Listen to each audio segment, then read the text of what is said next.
Sir नमस्कार विद्यार्थ्यांनो. TET 28 तारखेचा जो पेपर आहे त्याच्यामध्ये मराठी व्याकरण याच्यामध्ये पेपर 1 मराठी व्याकरण आहे, पेपर 2 ला सुद्धा मराठी व्याकरण आहे. तर त्या मराठी व्याकरणचा गेस पेपर आपण घेतोय. तुम्हाला पेपर 1 चा गेस पेपर पाहिजे असेल किंवा पेपर 2 चा गेस पेपर पाहिजे असेल, कारण मागच्या वेळेस खूप सारे विद्यार्थी असतील, अनेक शिक्षक आहेत, ते आपला गेस पेपर घेऊन टीईटी पास झालेले आहे. तुम्हाला जर घ्यायचं असेल तर या नंबरला संपर्क करा. 955262 9563. व्हॉट्सअपला हाय करा, गोविंद नवल नावाने सेव्ह करा. पेपर 1 249 फीस आहे, पेपर 2 ची 249 फीस आहे. चला घेऊया क्वेश्चन, जास्त वेळ न घेता लगेच सुरुवात करूया. बघा, राजाला मुकुट शोभतो या वाक्यातील अधोरेखित शब्दाचं व्याकरणिक कार्य कुठलं आहे? कारण मागच्या वेळेस खूप सारे क्वेश्चन आपले आलेले आहे. हा, राजाला मुकुट शोभतो या वाक्यातील अधोरेखित शब्दाचं अधोरेखित कुठला आहे? मुकुट. क्रियापद बघायचं, काय क्रियापद? शोभतो. शोभणारा, शोभणारा कोण? मुकुट. या वाक्यातला कर्ता हा मुकुट आहे. तुम्हाला ते विचारलं मुकुट हे काय आहे, तर या वाक्यातला कर्ता आहे. पर्याय क्रमांक 1 तुमचा उत्तर. पुढचा, यशोधन दिलंय. यशोधन या शब्दाचा योग्य संधी विग्रह खाली कुठला आहे? काय दिलंय? यशोधन. ओके, थोडस खाली. आता बघा, थोडस वर घेतो, दुसरा आहे, असू द्या. बघा, संधीवर खूप वेळा प्रश्न आहेत. यशोधन दिले तुम्हाला आणि योग्य संधी विग्रह कुठला? फक्त संधी विग्रह. काही वेळेस काय करतात, संधी दिली जाते आणि कुठली संधी आहे, स्वर संधी आहे, व्यंजन संधी आहे, असं. ठीक आहे, तर यशोधन बघा, ही कुठली संधी आहे तुमची? तर विसर्ग संधी आहे. कुठली? विसर्ग संधी आहे. योग्य संधी विग्रह बघा, यस विसर्ग अधिक त्या ठिकाणी धन, यशोधन. हे तुमची झाली करेक्ट संधी विग्रह. ज्यावेळेस बघा यस आहे इथं विसर्ग, विसर्गाच्या अगोदर जर स्वर असेल आणि विसर्गाच्या पुढे जर मृदू व्यंजन असेल, ठीक आहे, तर त्याचा ओ होतो. म्हणून तुमचं झालेलं आहे यशोधन. पर्याय क्रमांक 3 त्याचं उत्तर. 2चं 3. ओके, दिसतंय? हा, चला पुढचं बघा. कादंबरीवर प्रश्न 100% तुम्हाला विचारतात. पडघवली या सुप्रसिद्ध कादंबरीचे लेखक कोण आहे? कुठली कादंबरी दिली तुम्हाला? पडघवली. कोण आहेत लेखक? तर बघा, ही पडघवली जी कादंबरी आहे, तर या कादंबरीत कोकणाच्या तिथलचं संपूर्ण वर्णन त्या कादंबरीत दिलेलं आहे. प्रवास वर्णन, कोकणचं जीवन पडघवली या कादंबरीमध्ये. आणि त्याचे लेखक आहेत गोनी दांडेकर. कोण आहेत? गोनी दांडेकर. मग व्यंकटेश मांडगुळकर, भालचंद्र नेमाडे, पु ल देशपांडे यांच्या अनेक कादंबरी, त्यावर सुद्धा तुम्हाला प्रश्न विचारतात. पुढं, तू सावधपणे चाल या वाक्यातील सावधपणे हे कोणत्या प्रकारचं क्रियाविशेषण अव्यय आहे? सावधपणे बघा कसं आहे ते, रीत, कालवाचे परिणाम. आता सावधपणे मध्ये काल काही दाखवतं का? कळतं का काही काल आहे? नाही. परिणाम नाही. स्थळ, ठिकाण दाखवतं का? तू सावधपणे चाल, काही ठिकाण नाही. मग काय? रीत, तो कसा चालतोय, चालण्याची रीत सांगितलेली, पद्धत सांगितली, त्याला रीतिवाचक म्हणतात. कुठलं येते? तू सावधपणे चाल हे रीतिवाचक आहे. पर्याय क्रमांक 1 त्याचं उत्तर आहे. पुढं, विद्वान या शब्दाचं स्त्रीलिंग रूप कुठलं आहे? बघा, तर विद्वानचं स्त्रीलिंगी विदुषी आहे, पण इथं 2 विदुषी दिलेली आहे तुम्हाला. किती विदुषी? 2. तर हे तुमचं विद्वान या शब्दाचं स्त्रीलिंग रूप आहे, विदुषी. लक्षामध्ये ठेवा. हा, पेपर 1 बघा, गेस पेपरमध्ये अनेक मागच्या वेळेस खूप सारे आपले प्रश्न आलेले आहेत. पेपर 1 तुम्हाला घ्यायचा असेल तर पेपर 1 ला जे काय विषय आहे ते सगळे विषय तुम्हाला मिळतील. 249 रुपये फीस आहे. ज्यांना पेपर 2 घ्यायचा असेल, पेपर 2 ला 249 रुपये फीस आहे. ज्यांना सामाजिक शास्त्र घ्यायचं आहे पेपरमध्ये मिळून, ज्यांना त्या ठिकाणी मॅथ अँड सायन्स घ्यायचं, तर मॅथ अँड सायन्सचा वेगळी PDF तुम्हाला मिळेल, मॅथ सायन्सची वेगळी. आणि इथं ज्यांचा हिंदी असेल पेपर 1 मध्ये, पेपर 2 मध्ये, तर हिंदीचा वेगळा गेस्ट पेपर काढला, तो तुम्हाला याच्यामध्येच मिळेल. ठीक आहे, गेस्ट पेपर घ्यायचा असेल तर तुम्हाला हा नंबर आहे, या नंबरला संपर्क करायचा आहे. 95 52 62 95 63. हा, 2 गेस्ट पेपर काढतोय आपण. पेपर 1 चे 2 गेस्ट पेपर, एक जो काय 23-24 ला प्रश्न विचारले, 25 ला त्याच्या रिलेटेड आहे, आणि एक थोडासा हार्ड लेवलचा आहे. असे 2 मिळतील. आज तुम्हाला एक पेपर मिळेल आणि उद्याच्याला एक पेपर मिळेल. ओके, गोविंद नवल सर नावाने नंबर सेव्ह करून घ्या. पाहिजे असेल ज्यांना, त्यांना सर्वांना शेअर करा. झालंय, विदुषी झाले. पुढे घ्या. बघा, खालीलपैकी अनन्वय अलंकाराचं उदाहरण ओळखायचंय. अनन्वय, अन्य नाही असा जो कोण, त्याच्यासारखा दुसरा कोणीच नाही जगावर, तो एकमेव आहे, तो आहे अनन्वय. मग अनन्वय अलंकाराचं उदाहरण काय आहे? ताजमहल एक जगती तोच त्याच्यापाशी. ताजमहल एक जगात, त्याच्यासारखा दुसरा कुठलाच नाहीये. हे अनन्वय अलंकाराचं उदाहरण आहे. आई सारखी आईच, आई सारखी आईच आहे, दुसरी कोण नसते. झाले बहु होतील बहु परी या समहाच, खूप सारे झालेत होतील पण त्यासारखा तोच आहे, दुसरा कोणीच नाहीये. हे सगळे वरील सर्व पर्याय बरोबर आहेत. अनन्वय अलंकाराचे हे तीनही उदाहरणं आहेत. तुम्हाला जर आला परीक्षामध्ये लक्षात ठेवा अनन्वय अलंकार हे उदाहरण.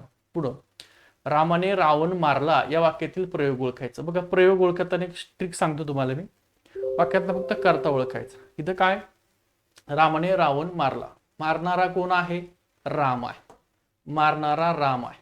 या वाक्यातला राम हा कर्ता आहे. पण नुसता राम आहे का? त्याला प्रत्यय आहे का? नुसता राम असेल तर मग तो कर्तरी, पण त्याला प्रत्यय लागला. काय लागला? ने. जर कर्त्याला प्रत्यय असेल तर तो कर्तरी प्रयोग कधीच नसतो. ठीक आहे. दुसरं बघा, मारलेले कोणाला? रावणाला. रावण या वाक्यातला कर्म आहे, पण कर्म कसं आहे? प्रथम आहे, कर्माला प्रत्यय नाही. कर्त्याला प्रत्यय असेल, कर्माला प्रत्यय नसेल, ठीक आहे, तर तो तुमचा कर्मणी प्रयोग आहे. म्हणजे हा कुठला आहे? तुमचा कर्मणी प्रयोग आहे. मग रामाने रावणास मारले असं जर असतं तर भावी प्रयोग असता. काय असता? बघा इथे लिहितो, रामाने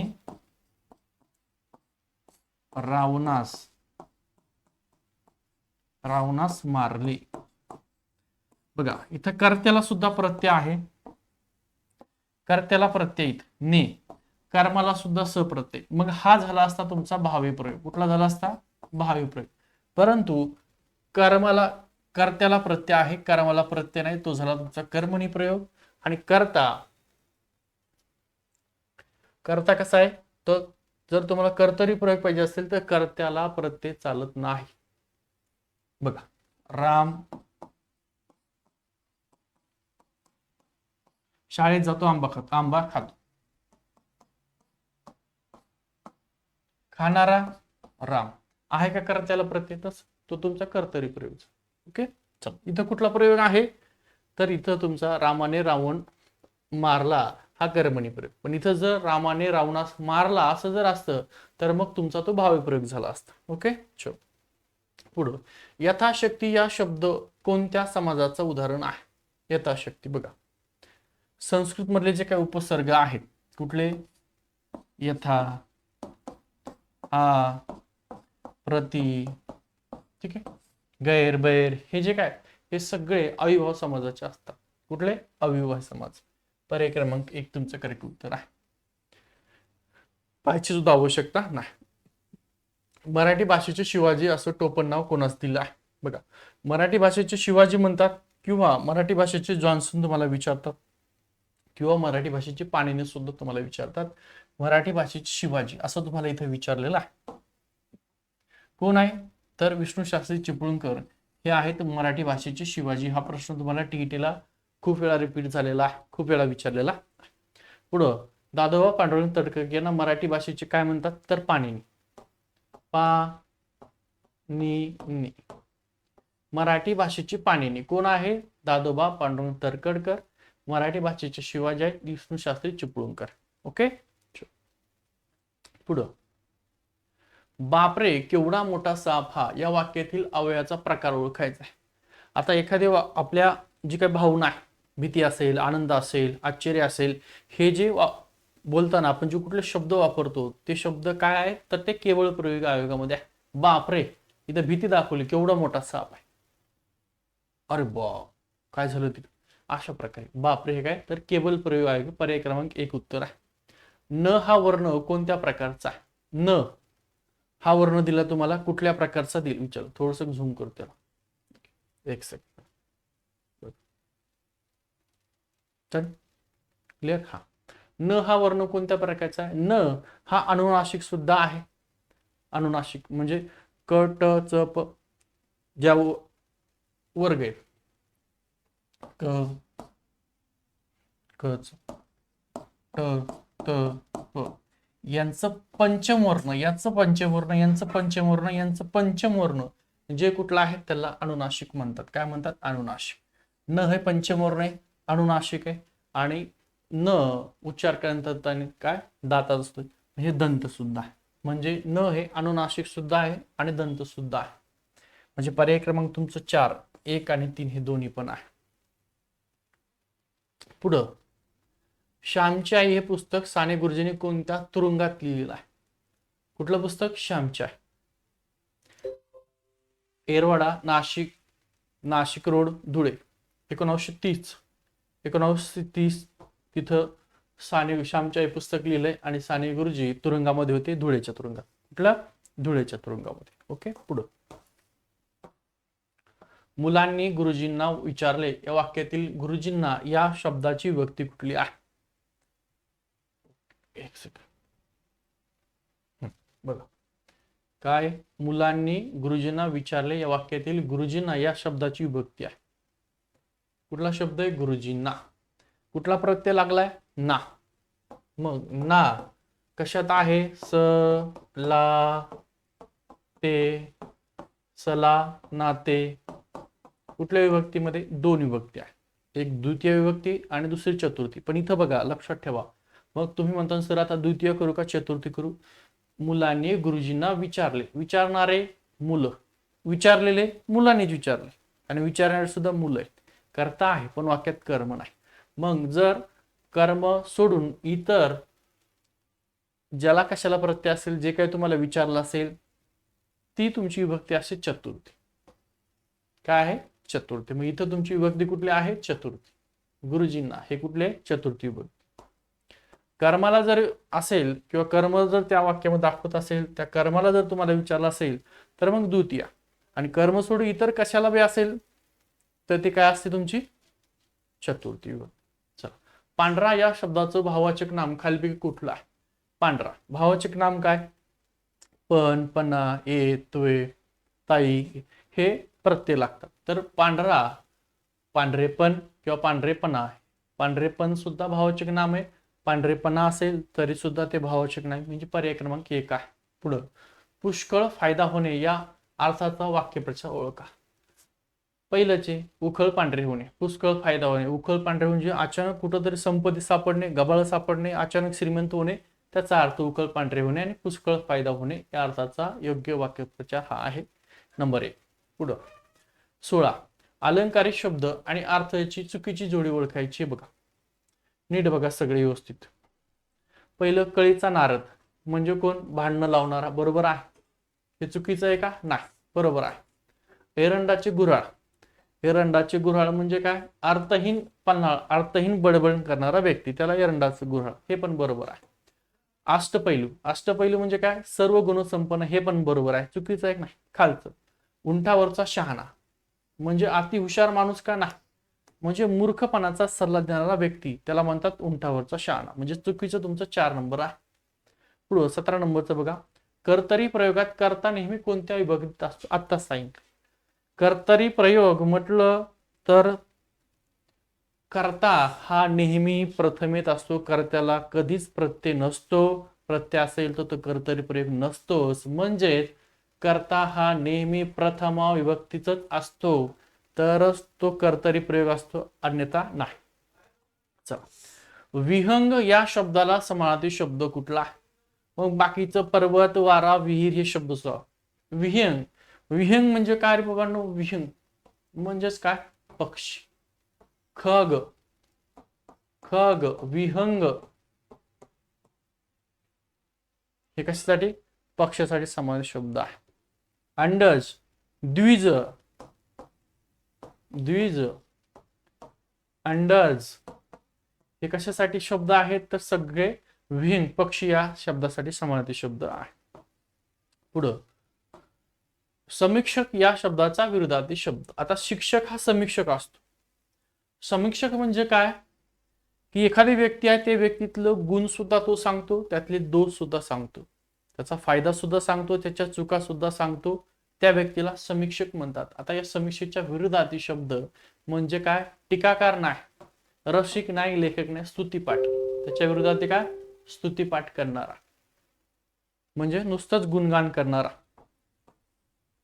चुकीचं असेल तरी हो हो म्हणणार, चुकीचं असेल तरी चांगलं म्हणणार त्याला. हा, आता जो जी जे हे कोणत्या प्रकारचं सर्वनाम आहे?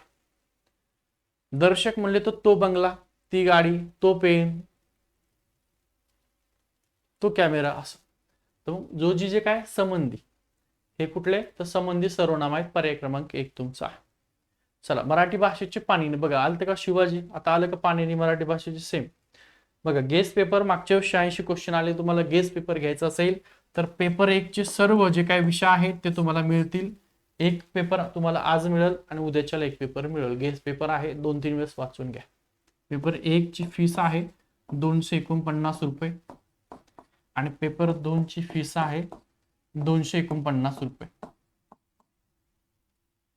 ज्यांना पेपर घ्यायचा असेल घ्या.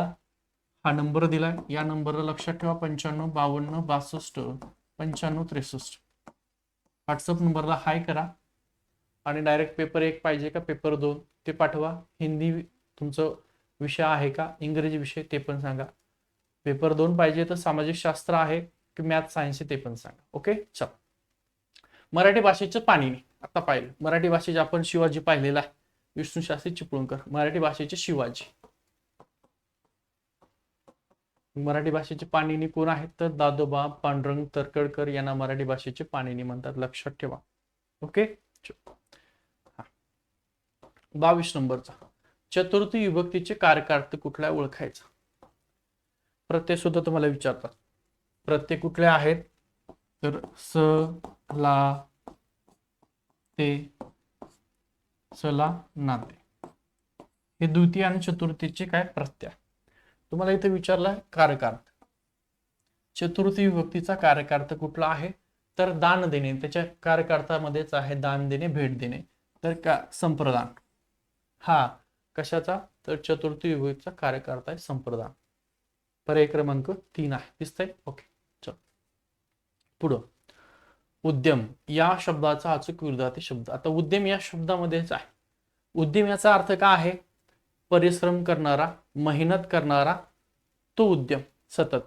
त्याच्या विरुद्धार्थी म्हणजेच कसा आहे, आळस्य आहे, म्हणजेच आलस्य. त्याच्या विरुद्धार्थी आलस्य. पर्याय क्रमांक 2 आहे. 24 शुद्ध शब्द ओळखा. आणि हा शब्द लक्षात ठेवा, खूपच वेळा विचारलाय तुम्हाला शुद्ध शब्दामध्ये. हा शुद्ध शब्द ओळखा.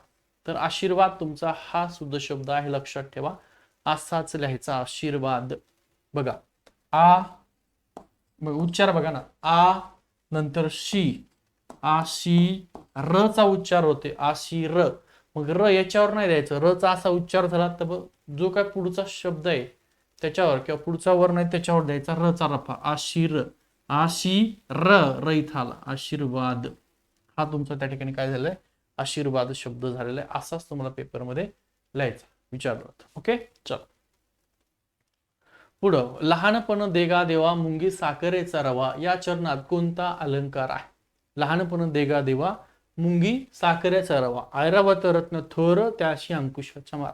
एखादं उदाहरण आहे, कोणाचं स्पष्टीकरण द्यायचं असेल तर उदाहरण दाखला देऊन त्याचं स्पष्टीकरण दिलं जातं किंवा त्याची माहिती सांग. तो असो दृष्टांत अलंकार. कुठला आहे, पर्याय क्रमांक 1 आहे. उपमा दिली का इथं नाही, उत्प्रेक्षा आहे का, उर्प काय नाही. पर्याय क्रमांक 1 आहे तुमचं दृष्टांत अलंकार. पुढचं. विद्यार्थी या शब्दाचा संधी प्रकार. विद्या अधिक अर्थी, विद्या अधिक अर्थी, विद्या अधिक अर्थी. हा झाला तुमचा संधी विग्रह. विद्यार्थी या शब्दात काय इथं आहे प्लस अ आहे, अ अधिक आ झालेला आहे. म्हणजे तुमची कुठली संधी आहे हे तर स्वर संधी आहे. व्यंजन आहे का, विसर्ग आहे याच्यात नाही. ओके, पररूप पुररूप नाही. तर कुठले स्वर संधी आहे विद्यार्थी. पुढं. अव्याहत या शब्दाचा योग्य अर्थ कुठला. अव्याहत आहे. अव्याहत म्हणजे तोडून चुकीचं संत नाही, अव्याहत. अव्याहत काम करतो तो, अव्याहत परिश्रम घेतले म्हणजे सतत काम करणारा, सतत काम करणारा, अखंड काम चालू आहे त्याच, तो कुठला सतत. त्याचा अर्थ आहे सतत. ओके, 27. संयुक्त स्वर खालीपैकी कुठले आहे. संयुक्त स्वर संयुक्त स्वर कोणकोणते आहे हे सांगायची आवश्यकता नाहीये. पर्याय क्रमांक 2 तुमचं उत्तर आहे संयुक्त स्वर. ओके, चला कुठले संयुक्त स्वर? पर्याय क्रमांक 2 हे संयुक्त स्वर. ओके, चलो त्यानंतर मुलांनो शांत बसा या क्रियापदाचा अर्थ कुठला आहे? काय म्हणते? मुलांनो शांत बसा. मुलांनो याच्यामध्ये काय दिलेले? आज्ञा केलेली आहे. मुलांनो शांत बसा, आज्ञा दिली, त्यांना ऑर्डर दिलेली आहे. म्हणजे कुठलं वाक्य आहे तुमचं? हे क्रियापदाचा अर्थ काय आहे वाक्यामध्ये? आज्ञार्थी वाक्य आहे. विद्यार्थी वाक्यामध्ये शेवटी क्रियापदाला वायव्य प्रत्यय असतात. संकेतार्थीमध्ये जर तर असतं आणि स्वार्थीमध्ये काळाचा बोध होतो. इथं काय आहे तसं नाही. मुलांनो शांत बसा मध्ये ऑर्डर दिलेली, आज्ञा दिली म्हणजे आज्ञार्थी वाक्य आहे. 30 मराठी भाषेचे पहिले वृत्तपत्र 1832 मराठी भाषेचं पहिले वृत्तपत्र दर्पण आहे. दर्पण मराठी भाषेतलं पहिलं वृत्तपत्र 1832 मधलं दर्पण आहे. लक्षात ठेवा. पर्याय क्रमांक 2 आहे. केशरी लोकमान्य टिळकांचा आहे. सुधारक आगरकरांचा आहे. ठीक आहे. मराठा आणि केशरी 2 होते. मराठा संपादक आगरकर होते, केशरीचं गोपाळ गणेश आगरकर होते. मराठाचे टिळक होते, केशरीचे आगरकर होते. मराठा हे इंग्रजीमध्ये होतं, केशरी मराठीत होतं.